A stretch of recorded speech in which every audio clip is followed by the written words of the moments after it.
નમસ્કાર વિદ્યાર્થી મિત્રો, આજે આપણે આ વિડીયોની અંદર ઇંગ્લિશ ગ્રામર ધોરણ 10 માટે મોસ્ટ ઇમ્પોર્ટન્ટ ટોપિક છે ફંક્શન. તો એનું ફંક્શન રિવિઝન છે એ આપણે વિડીયોની અંદર કરશું. અને જે સેક્શન સી ની અંદર પૂછાય છે 9 માર્ક્સનું, એ 9 માંથી 9 માર્ક્સથી આપણે રોકડા મેળવી શકીએ સાવ સરળતાથી. તો એ પ્રશ્ન છે 32 થી 40 સુધી, એની અંદર આ પ્રશ્ન છે 9 માર્ક્સનો પૂછાય છે. તો ચાલો આજે આપણે વિડીયોને સ્ટાર્ટ કરીએ. તો ફંક્શન છે એને સેક્શન સી ની અંદર પૂછાય છે. એમાં 3 પાર્ટની અંદર પૂછાય છે. પહેલો જે પ્રશ્ન પૂછાય છે એમની અંદર છે 32 થી 34 છે. એમાં પૂછાય છે મેચ ધ સેન્ટેન્સ, એટલે વાક્ય છે આપેલો હોય એ અને બી ને જોડવાનો હોય છે. પ્રશ્ન નંબર 2 છે એમાં કમ્પ્લીટ ધ ડાયલોગ છે, જે ઓપ્શન આપેલા પૂર્ણ કરવાના છે. અને ત્રીજું છે કમ્પ્લીટ ધ સેન્ટેન્સ, વાક્યને પૂર્ણ કરો. હવે એમાં પણ કદાચ તમને ઓપ્શન આવી શકે છે, એટલે તમારે સાવ સરળતાથી તમે 9 માંથી 9 માર્ક્સ છે એ મેળવી શકો છો. સૌથી પહેલા જોઈએ છે જે ક્વેશ્ચન છે 32 થી 34 ની અંદર પૂછાય છે અને 3 માર્ક્સ ની અંદર છે. સાવ સહેલો ટોપિક છે અને 3 માંથી 3 આની અંદર તમે સાવ મેળવી શકો છો. ખાલી આપણે ગુજરાતી યાદ હોવું જોઈએ. તો એનો જ ક્વેશ્ચન છે make the sentence is the correct function છે. તે કયું ફંક્શન યોગ્ય છે એના માટે તમે આન્સર એમાં આપી શકો. તો સરળતાથી તમે આ પ્રશ્ન માર્ક્સ છે મેળવી શકો છો. તો ચાલો સ્ટાર્ટ કરીએ.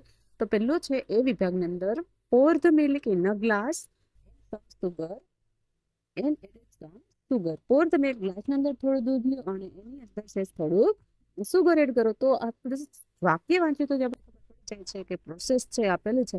તો એના માટે બી ની અંદરથી આન્સર આવશે ડિસ્ક્રાઇબિંગ પ્રોસેસીસ, એટલે આન્સર ડી. ડિસ્ક્રાઇબિંગ પ્રોસેસીસ એટલે પ્રક્રિયાનું વર્ણન કરવાનું. તો પહેલું વાક્ય છે પ્રક્રિયાનું વર્ણન કરેલું છે, એટલે એમાં આવશે આન્સર ડી. નંબર 2 બીજું છે વાક્ય ફૂડ. તો મધર છે યુઝલેશન માટે સવારમાં છે એ ખોરાક રાંધે છે, બનાવે છે. તો ખોરાક બનાવવાની પ્રક્રિયા થઈ, તો એ એક્શન થયું છે એટલે ક્રિયા કરે છે. તો એના માટે આવશે આન્સર સી, એટલે ડિસ્ક્રાઇબિંગ એક્શન. અને ડિસ્ક્રાઇબિંગ એક્શન એટલે ક્રિયાનું વર્ણન કરવું.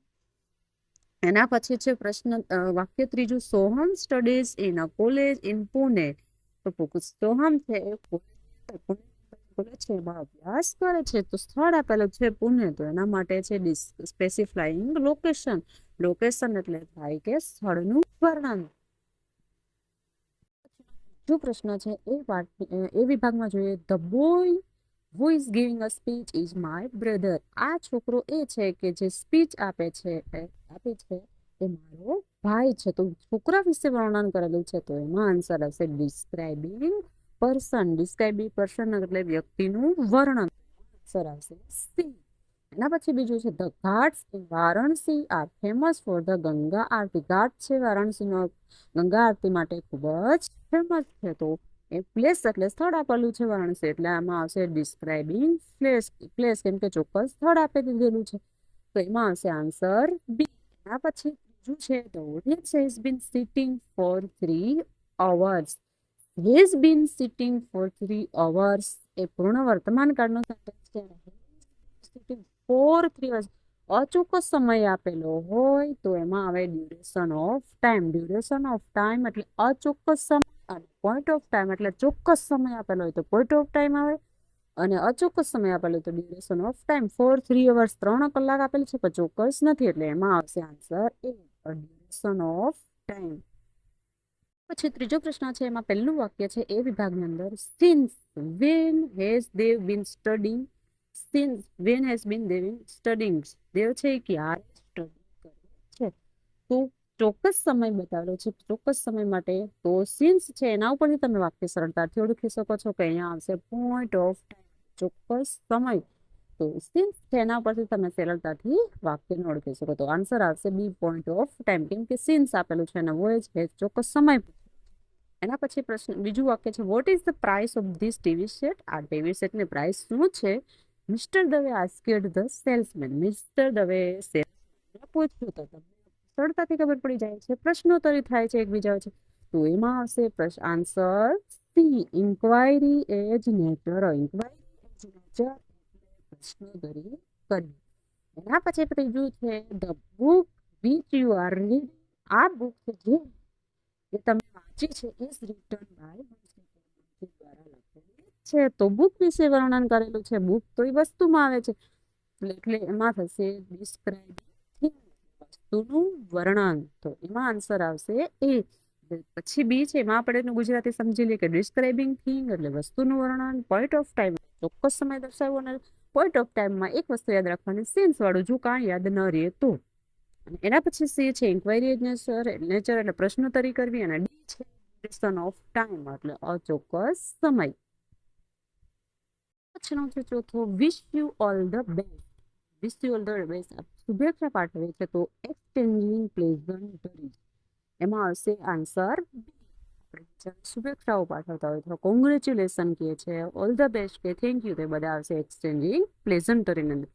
બીજું કે છે mount Abu which is the famous hill station in Rajasthan. Mount Abu છે કે જે ફેમસ હિલ સ્ટેશન છે અને તે રાજસ્થાનની અંદર છે. તો માઉન્ટ આબુ વિશે વાત કરવામાં આવી છે તો એમાં આવશે પ્લેસ એટલે સ્થળ વિશે આપેલું છે. તો બી વિભાગમાં આપણે જોઈ લઈએ ડિસ્ક્રાઇબિંગ પ્લેસ એટલે ચોક્કસ સ્થળ આપેલું હોય. એક્સચેન્જિંગ પ્લેઝન્ટરી એટલે આપણે જોયું વિશ શુભેચ્છા પાઠવવી. ડિસ્ક્રાઇબિંગ ટાઈમ એટલે કોઈ સમયનું વર્ણન કરેલું હોય તો. પછીનું પહેલા આપણે જો મેચ ધ સેન્ટેન્સ એનું ગુજરાતી જોયું એના ઘણા બધા વાક્ય જોયા છે. એના પછી જોઈએ ડાયલોગ કમ્પ્લેશન એટલે ડાયલોગ છે એમસીક્યુ ના આધારે પૂર્ણ કરવાનો છે. એ પ્રશ્ન નંબર પૂછાય છે 35 થી 37 ની અંદર. એ પણ એમાં પણ 3 માર્ક્સનું પૂછાય છે અને 3 માર્ક્સ આપણે રોકડા મેળવી શકીએ છીએ.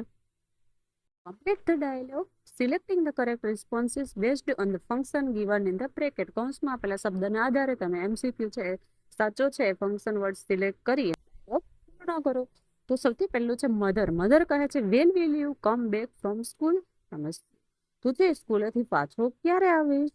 ક્યારે છે એનાથી આપણે ક્યારે એના આધારે પણ ખબર પડી જાય કે સમય બતાવ્યો છે. સ્પેસિફાઈંગ ટાઈમ સમય દર્શાવવા માટે. તો પેલું વાક્ય જોઈએ તો આઈ વિલ બી લેટ તો સમય આપેલો જ નથી એટલે એ પણ ના આવે. આઈ ડુ નોટ નો એમાં સમય નથી ટાઈમ એટલે એ પણ ના આવે. આઈ વિલ બી બેક સૂન એમાં પણ એમ નથી તો વધુ યુ બી તો આઈ વિલ બી બેક 30 તો પાછો આવી. તો સાવ સહેલું થઈ ગયું સમય દર્શાવવાનો છે. બીજું છે Rahul. Rahul says how do you make lemon sharbat. How do you make lemon sharbat. Lemon શરબત કેવી રીતે બનાવી શકાય. તો પ્રિયા ખાલી જગ્યા તો ડિસ્ક્રાઇબિંગ પ્રોસેસ લેમન શરબતને પ્રોસેસ બતાવવાની છે. તો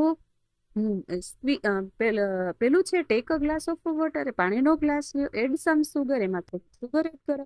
સ્ક્વીઝ અ લેમન લેમન છે રસ કરો એમ સ્ટાઇલ ઇટ વેલ અને એને સારી રીતે મિક્સ કરો. તો એ પેલો જ આન્સર આપણે મળી ગયો. બીજું છે લેમન સાથે એ પણ ના આવે. You should ask mother. મધરને પૂછી શકો એ પણ ના આવે. અને will make lemon sharbat for you તમારા માટે શરબત બનાવશું એ પણ પ્રોસેસ એટલે આપણે પ્રક્રિયાનું વર્ણન કરવાનું છે એટલે સાવ સહેલું છે ને વિદ્યાર્થી મિત્રો. એના પછીનું ત્રીજું છે પ્રિયા સેજ હુ ઇઝ ધેટ બોય. આ છોકરો કોણ છે. તો નીતિન આન્સર આપે છે ખાલી જગ્યા તો ડિસ્ક્રાઇબિંગ પર્સન. ડિસ્ક્રાઇબિંગ પર્સન એટલે વ્યક્તિ કરવાનું છે. તો લેટ અસ મીટ હિમ કે હું જેને મળ્યો છું એ પણ ના આવે. હિઝ નેમ ઇઝ જે એનું નામ જે છે એ પણ ના આવે. આઈ નો હિમ ક્વાઇટ વેલ અને ઓળખ જાણતો નથી. તો કયો આન્સર આવશે તો કે ડી છે ધેટ ઇઝ ધ બોય. આ છોકરો પહેલો છોકરો એ છે કે whose father is our principal કે જેના પિતા છે એ અમારા પ્રિન્સિપલ છે. તો આન્સર ડી છે એ આવશે. પછી પ્રશ્ન નંબર 4 છે ઉમંગ સેજ વેર ઇઝ મિનલ. મિનલ ક્યાં છે. અમન ખાલી જગ્યા સ્પેસિફાઈંગ લોકેશન સ્થળ દર્શાવવાનું છે. તો she is fine thank you એ પણ ના આવે. She is in the kitchen તે રસોડામાં છે કેમ કે કિચન એ સ્થળ દર્શાવે છે location. She will come early એ પણ ના આવે. પહેલા સૌથી વિદ્યાર્થી મિત્રો 4 ઓપ્શન વાંચી જવાના પછી એમાંથી આવા આન્સર છે ફટાફટ સિલેક્ટ કરી શકીએ. એના પછી 5મો પ્રશ્ન છે ફાધર સેજ વોટ ઇઝ કરણ ડુઈંગ. કરણ શું કરી રહ્યો છે.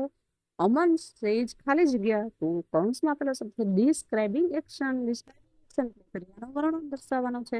તો ચાલો આપણે ઓપ્શન જોઈએ તો આઈ વિલ ફાઇન્ડ આઉટ એ પણ ના આવે. આઈ ડુ નોટ નો અને જાણતો નથી એ પણ ના આવે. હોમ એટ 6 o'clock સમય નથી દર્શાવવાનો એ પણ ના આવે. તો ડી આન્સર આવશે he is always playing tennis at this time. તે હંમેશા આ સમયે ટેનિસ રમે છે. તો આન્સર આવશે ડી. 6 છે ફાધર સેજ ખાલી જગ્યા અને કૌંસમાં આપેલો શબ્દ છે ઇન્ક્વાયરી એજ નેચર એટલે પ્રશ્નોત્તરી. ટૂંકમાં આપણે યાદ રાખીએ તો નિશા છે આન્સર આપે છે from the 5th March. 5th March 15 માર્ચથી દર્શાવેલું છે. તો સમય છે, પ્રશ્ન પૂછ્યો છે તો please tell me the time. Question પ્રશ્ન પૂછેલો છે અને આન્સરમાં છે જવાબ બતાવેલો છે 15 માર્ચ. તો વેર છે ક્યાં સ્થળ દર્શાવવા માટે વપરાય એ પણ ના આવે, અને આઈ હોપ સારી રીતે સ્ટડી કરે એ પણ ના આવે.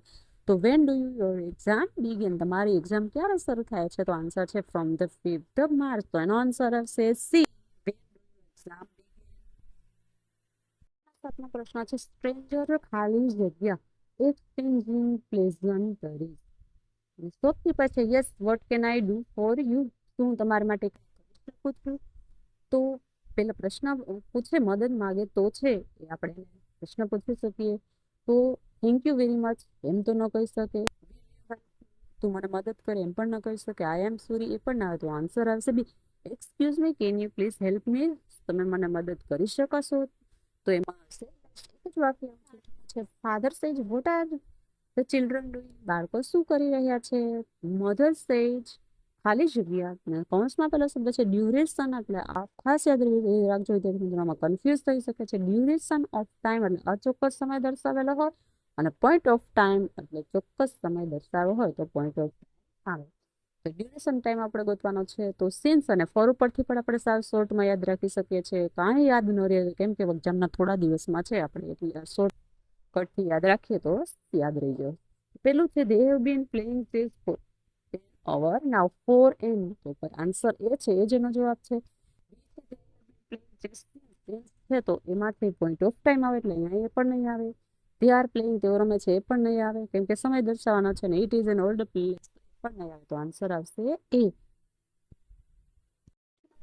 ફાધર સેઝ ખાલી જગ્યા અને પોઈન્ટ ઓફ ટાઈમ ચોક્કસ સમય દર્શાવવાનો છે, અને દેવ છે એમાં આન્સર આપેલો છે he has been studying sense ઉપરથી તમે આંખો વીંચીને તમારું વાક્ય છે એ સરળતાથી ગોતી શકો છો. વાય હેઝ બીન એ પણ ના, કારણ પણ નથી જાણવું. તો આન્સર આવશે C since. When has Raj been studying, ત્યારે છે સ્ટડી કરે છે. How long has Raj study પણ ના હોય. તો આન્સર આવશે સી. જે પ્રશ્ન પૂછાય છે ત્રીજા પાર્ટની અંદર સેન્ટેન્સ કમ્પ્લીશન, વાક્યને પૂર્ણ કરો. ફંક્શન વર્ડ છે અને પ્રશ્ન પૂછાય છે 38 to 38 to 40, 38 થી 40 પ્રશ્નની અંદર. એટલું છે આવી રીતના ખાલી જગ્યા આપેલો હવે તો તમને એમસીક્યુ પણ એમાં આપેલા હશે એટલે તમને સાવ સરળ થઈ જશે આ પ્રશ્ન પણ તમારા માટે 3માંથી 3 માર્ક મેળવવા. ધો હી ઇઝ રીચ ખાલી જગ્યા ઇન્ડિકેટેડ કોન્ટ્રાસ્ટ, વાક્ય અધૂરું છે ને આપણે કોન્ટ્રાસ્ટ એટલે વિરોધાભાસ દર્શાવવાનો છે. ધો આપેલું છે તો પૈસાદાર હોવા છતાં તે હી ઇઝ નોટ હેપી, તે ખુશ નથી. તે પૈસાદાર છે અને ખુશ નથી, તો એ બંને વાક્ય છે તો એની અંદર છે અહીંયા ટાઈપ કરતા ભૂલાઈ ગયું છે ડિસ્ક્રાઇબિંગ એક્શન દર્શાવવાનું છે, ક્રિયા દર્શાવવાનું. Kiran always meets his friends on holiday, Kiran છે હંમેશા એના હોલિડેની અંદર એના મિત્રોને મળે છે. પ્રશ્ન નંબર 3 છે માય ફ્રેન્ડ ખાલી જગ્યા ડિસ્ક્રાઇબિંગ પર્સન એટલે વ્યક્તિનું વર્ણન કરવાનું છે. તો એનો આન્સર છે my friend who lives in Chennai, મારો ફ્રેન્ડ છે કે જે ચેન્નઈની અંદર રહે છે અને એને સારું નથી. અથવા તમે ગમે પણ એના રીતે બીજું વાક્ય પણ બનાવી શકો છો. ચોથું પ્રશ્ન છે ધેટ હાઉસ, પહેલું ઘર ને ખાલી જગ્યા ડિસ્ક્રાઇબિંગ થિંગ, વસ્તુનું વર્ણન કરવાનું છે. તેનો આન્સર છે that house boat, that house કે જે તમને ખરીદ્યું છે was built by my grandfather, જે મારા ગ્રેન્ડફાધરે બનાવ્યું હતું. રતન હેઝ બીન ખાલી જગ્યા હેઝ બીન અને પોઈન્ટ ઓફ ટાઈમ એટલે ચોક્કસ સમય દર્શાવવાનો છે. તો એનો આન્સર છે Ratan has been watching TV since 6 o'clock, TV છે 6 વાગ્યે પોઈન્ટ ઓફ ટાઈમ છે એટલે સિન્સ 6 o'clock આપેલું છે. એના પછી છઠ્ઠું છે ખાલી જગ્યા teaching you English duration of time અચોક્કસ સમય દર્શાવવાનો છે. તો એનો આન્સર છે how long has mister Kapadia bin teaching you, તમે ક્યારથી છે મિસ્ટર કાપડિયા ઇંગ્લિશ શીખવી રહ્યા છે. પછીનો સાતમો છે ધેટ ઇઝ ધ શોપ. પહેલી શોપ એ છે ખાલી જગ્યા ડિસ્ક્રાઇબિંગ પ્લેસ, સ્થળનું વર્ણન કરવાનું છે. તો ધેટ ઇઝ ધ શોપ, પહેલી શોપ એ છે which was painted last week, કે જેની અંદર લાસ્ટ વીકમાં પેઇન્ટેડ થયું હતું. અને આઠમું છે અવર ક્લાસીસ, ખાલી જગ્યા સ્પેસિફાઈંગ ટાઈમ, સમય દર્શાવવાનો છે. તો our classes will begin at 8 o'clock. મારો ક્લાસ છે એ 8 વાગે, અમારા ક્લાસ છે એ 8 વાગે શરૂ થશે.